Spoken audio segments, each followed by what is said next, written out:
قریب ہے. مجھے کہا گیا کہ حضرت شیخ الحدیث علامہ خادم حسین صاحب رضوی رحمۃ اللہ علیہ کے بارے میں بھی کچھ کہیں. میں ان کے بارے میں کیا کہوں گا؟ بہت بڑے بزرگ، بہت بڑے شیخ، اور علوم اسلامیہ کی بنیاد ہوتی ہے گرامر، اس کے وہ ماہر لوگوں میں سے تھے. میں کسی کو خوش کرنے کے لیے کوئی بات کرنے سے پرہیز کرتا ہوں. بات وہی کرنی چاہیے جیسے اللہ رسول خوش ہوں. تو میں اس طرح کی تعریفیں بھی نہیں کرتا جن سے محسوس ہو کہ مجمع لوٹنا مقصد ہے. میں نے ان کے انتقال کے بعد بھی کہا تھا کہ لوگ انہیں تحریک لبیک کے امیر کے طور پہ جانتے. کیا بات ہے ان کے اس منصب کی بھی، اگرچہ میں کبھی ان کی جماعت کا حصہ نہیں رہا، پر کیا بات ہے اس منصب کی بھی. پر میں انہیں اس طرح جانتا ہوں کہ وہ دین کے طالب علموں کے ایک بہترین استاد، ایک بہترین استاد. اور میں انہیں اس طرح جانتا ہوں کہ وہ انسانوں کے اندر ایک بہترین انسان تھے، بہترین انسان.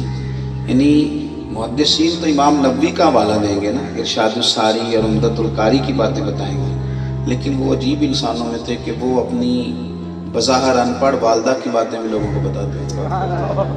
وہ لوگوں کو بتاتے تھے کہ میرا بھائی اگرچہ پڑھا لکھا نہیں کہ میری یوں تربیت کرتا. انہوں نے کچھ اور چیزیں بھی ہمیں دی ہیں.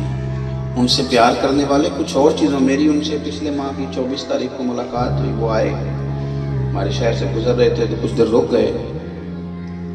میرے بچوں کو کچھ پیسے دینے لگے تو میں نے ان سے یہ کہا کہ حضرت آپ آ گئے، اتنے بڑے آدمی کافی ہیں.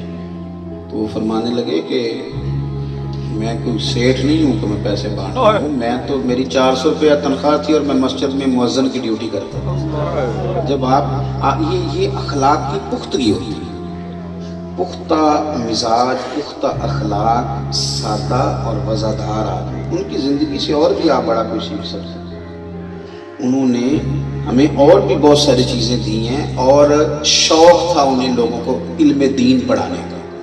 شوق اکثر کہا کرتے تھے تحریکی مصروفیات میں میری تدریس لے لی ہے، ورنہ دل میرا یہی کرتا ہے کہ میں لوگوں کو پڑھانا اور علماء تیار کرنا. یہ ان کا ذوق تھا. تحریک لبیک سے جو لوگ منسلک ہیں اور جو ان سے پیار کرنے والے ہیں، اور جو ویسے، میں نے اس وقت بھی آپ سے کہا تھا کہ ویسے ان سے پیار کرنے والوں کی ایک بہت بڑی تعداد ہے. تو میری یہ رائے ہے کہ سب سے زیادہ ضروری ہے کہ آپ مدارس کو مضبوط کریں، اس لیے کہ انہوں نے تو عمر ہی ساری مدرسوں میں گزاری، پہلے پڑھتے رہے پھر پڑھاتے رہے. آپ مدرسوں سے تعلق مضبوط کریں. مدارس اسلامیہ دراصل حسن ہے. اللہ کے حضور دعا ہے جو میں نے کہا ہے اللہ اسے قبول فرمائے، اور گفتگو کے دوران جہاں ہم بھول گئے اللہ ہم سے درگزر فرمائے.